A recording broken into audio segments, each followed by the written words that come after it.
Greetings to Gaga. Welcome back. Thank you look you. Fantastic. You look lovely. I love the look. You pulled up in that vintage Cadillac. Yes. And you were old world glamour. Thank you. I can't believe was in an Eldorado. I never would have breathed. The first question we've all been wondering: how are you feeling with the hip? I was reading it was actually quite serious. I didn't know you actually broke your hip. I know we didn't know actually. I had no idea I broke my hip until I think it was the third MRI that I had, because we had to do quite a few tests to really figure out what was wrong. But I'm okay now, and I really worked on my rehab very diligently, and I thought nothing but my fans every minute since that tour ended. Tell us about that, working on the rehab, because that must have been very arduous. It was intense, and especially because I'm such an active person and I love performing so much. It was challenging to stop performing. That was the hardest part, not seeing the fans, not performing, not playing music. But you'll actually see it, one of the scenes in the video. I actually rehearsed lying down a lot. I did. I couldn't help myself. I used to just I would play the song, and I would just do the choreography on my back and visualize the fans, and I thought of them every second. We did 99 shows on the Born This Way ball, and I guess my accident sort of happened 20 shows before it was over. So it had to be incredibly painful. They have not taken one moment not to think of you. They are pressed up against the glass all around Times Square, it's awesome. And they're very glad to have you back, as are we. Now, when I look at this, and I look at the new look, and we see the image on Applause. So tell me what's behind the whole, creation of the look here.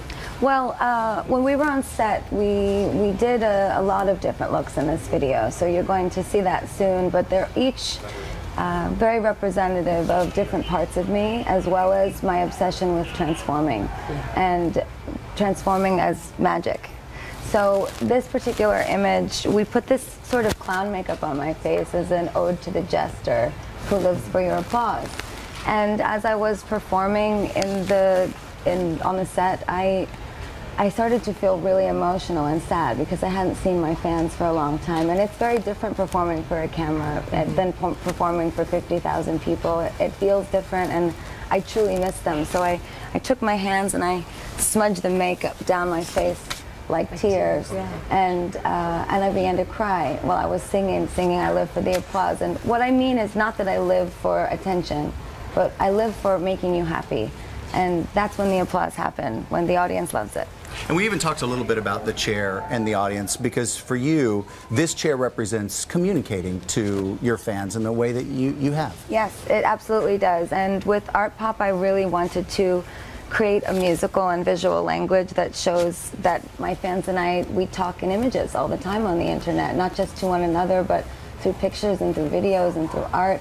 On littlemonsters.com, which is a social media site that we built dedicated to Little Monsters, I talk to them constantly. And this chair is really indicative of what I want to say with this campaign. I'm not just a musician, I'm also a creative mind. How did being forced not to perform for some time, how did that change your creative process?